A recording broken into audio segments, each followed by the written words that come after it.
નમસ્કાર, આપ જોઈ રહ્યા છો સીએનસીસી ગુજરાત. સિદ્ધપુરમાં રોકડિયા હનુમાન મંદિરનો શિલાન્યાસ કરાયો.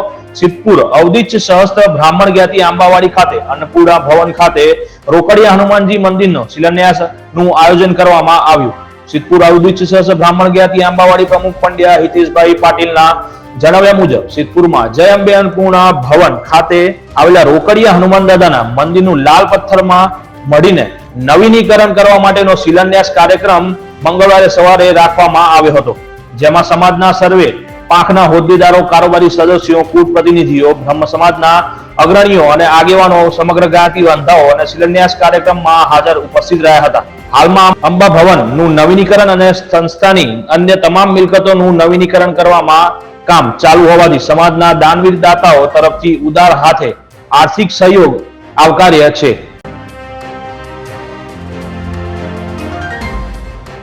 તારીખ 31/1/2024 ના રોજ દેવિકાબેન પોતાના મકાનમાં સૂઈ રહ્યા હતા. એ જ સમયે 1/2/2024 ના ગુરુવારના રોજ વહેલી સવારે 5:01 વાગ્યાના પરોઢિયે તેમના મકાનમાં પ્રવેશના દરવાજે આગ લાગી હતી. જે આગ દેખાતા દેવિકાબેને રાડો અને બૂમો પાડતા તેઓને દરવાજા બાજુ તેમના સગો ભાઈ નાગેન્દ્ર ઉભેલો જોવા મળ્યો હતો. તેને તેમની બેન દેવિકાબેનને કહેલ કે તું આ ઘર છોડી જતી રહે, નહીતર જાનથી મારી નાખીશ તેમ કહી નાગેન્દ્રબેનને ગાળો બોલી તેના હાથમાં રહેલું સળગતું લાકડું દેવિકાબેન તરફ ફેંકતા તેઓ ખસી ગયા હતા ને આગ ઉલાવવાનો પ્રયત્ન કરતા હતા. તે હાથની આંગળીએ સામાન્ય દાઝી ગયા હતા અને ફેંકેલા લાકડાથી ઘરમાં પણ આગ લાગી હતી. દેવિકાબેને બૂમાબૂમ કરતા તેમનો ભાઈ નાગેન્દ્ર જતો રહ્યો હતો. સદનસીબે કોઈ જાનહાનિ થઈ ન હતી, પણ સામાન્ય ઈજાથી આ મામલો પત્યો.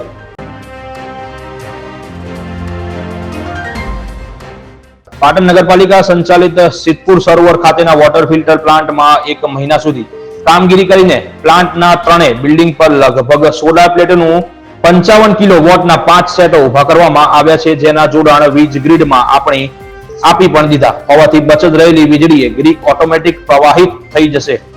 આ રૂફટોપ સોલાર પ્લાન્ટમાંથી ઉત્પન્ન થનારી વીજળીથી આ પ્લાન્ટની અમુક જ મશીનરી સંચાલિત થઈ શકશે, કારણ કે અહીં 100 HP ની શક્તિશાળી 5 પંપ સહિતની સામગ્રી હોવાથી તેની મોટરો આ સોલાર વીજળીથી ઉપડી શકે તેમ નથી, એટલે ઇલેક્ટ્રિસિટીનો ઉપયોગ તો યથાવત જ રહેશે.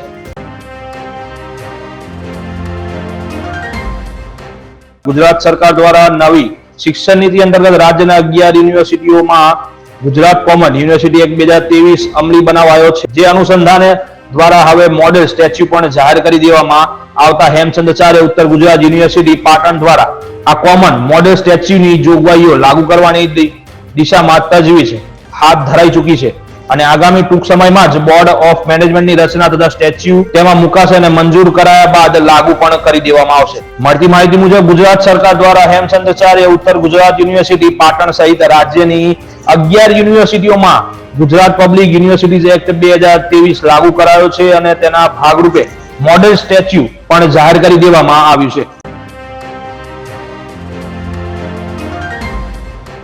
ઉત્તર ગુજરાતમાં સતત બીજા દિવસે બનાસકાંઠા જિલ્લામાં કમોસમી માવઠા પડ્યા હતા. ગુરુવારે સવારે 4:01 વાગ્યાની આસપાસ પાલનપુર, વાવ, ધાનેરા, દાંતીવાડા પંથક થયેલા માવઠાના કારણે ખેડૂતો દોડતા થઈ ગયા હતા. ગુરુવારે મોટા ભાગે પશ્ચિમ દિશાનો પવન ફૂંકાયો હતો. સવારના સમયે હવામાં ભેજનું પ્રમાણ લગભગ 90% ની આસપાસ, જ્યારે બપોરે 45 થી 50 ની આસપાસ રહ્યું હતું. વધુ પડતા ભેજના કારણે સવારે ઠાર પડ્યો હતો, જ્યારે ઠંડીમાં 2 ડિગ્રી સુધીનો ઘટાડો નોંધાતા મુખ્ય 5 શહેરોમાં ઠંડીનો પારો 16.8 થી 18 ડિગ્રીની વચ્ચે રહ્યો હતો.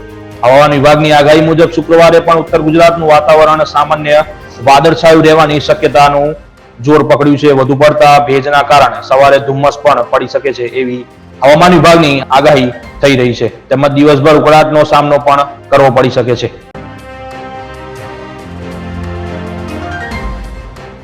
રાષ્ટ્રીય સલામતી સપ્તાહ અંતર્ગત જૂનાગઢ બજાર પ્રાથમિક શાળા નંબર 1 ખાતે ફાયર મોક ડ્રીલ યોજાયું. રાષ્ટ્રવ્યાપી સલામતી સપ્તાહની ઉજવણીના ભાગરૂપે સિદ્ધપુર નગરપાલિકા ડિઝાસ્ટર વિભાગ કર્મચારીઓ દ્વારા ફાયર મોક ડ્રીલનું આયોજન કરવામાં આવ્યું. સિદ્ધપુર નગરપાલિકાના ડિઝાસ્ટર મેનેજમેન્ટ વિભાગ દ્વારા સિદ્ધપુરના જૂનાગઢ બજાર વિસ્તારમાં આવેલ નગર પ્રાથમિક શિક્ષણ સમિતિ સંચાલિત પ્રાથમિક શાળા નંબર 1 ખાતે વિદ્યાર્થીઓને આગ લાગવાના બનાવ વખતે શું ફાયર સેફટી રાખવી, કેવી રીતે ફાયર સાધનોનો ઉપયોગ કરવો તેમજ આગને કાબુમાં કેવી રીતે કરવું તેનું મોકડ્રીલ દ્વારા સરસ મજાનું ચિત્ર રજૂઆત કરી શાળાના આચાર્ય, વિદ્યાર્થીઓ અને શિક્ષકોને પ્રત્યક્ષ મોકડ્રીલ દ્વારા આગના પ્રકારો તથા તેને બુઝાવવા વપરાતા નક્કુ ટાઈપના ફાયર એન્ટિગ્યુશન અને ફાયર વોટર બ્રાઉઝર દ્વારા લાઈવ ડેમો થકી ખાસ સમજણ આપવામાં આવી.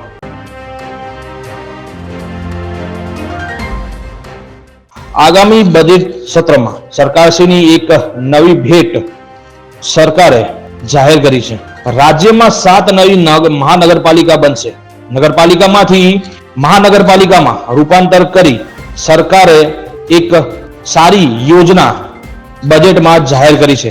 નવસારી, ગાંધીનગર, મોરબી, વાપી, આણંદ નવી મહાનગરપાલિકા બનશે. આ કાર્યથી નગરપાલિકા મહાનગરપાલિકામાં રૂપાંતરિત તો થશે, પણ જનતા ઉપર વેરાનો તેમજ અન્ય પાલિકાને લગતા વેરાઓ પણ સરકાર ધરખમ વધારો ઝીંકે તો કોઈ નવાઈ નહીં લાગે.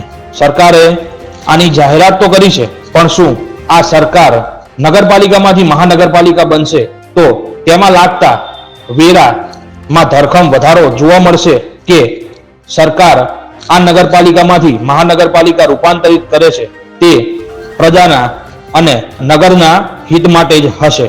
મહાનગરપાલિકાને તે જ વેરા ઉપર જે જૂનો નગરપાલિકામાં જે વેરા ઉઘરાવવામાં આવે છે તે જ વેરા ઉપર સરકાર મહાનગરપાલિકામાં રૂપાંતરિત કરશે કે વેરામાં ધરખમ વધારો કરશે તે જોવું રહ્યું.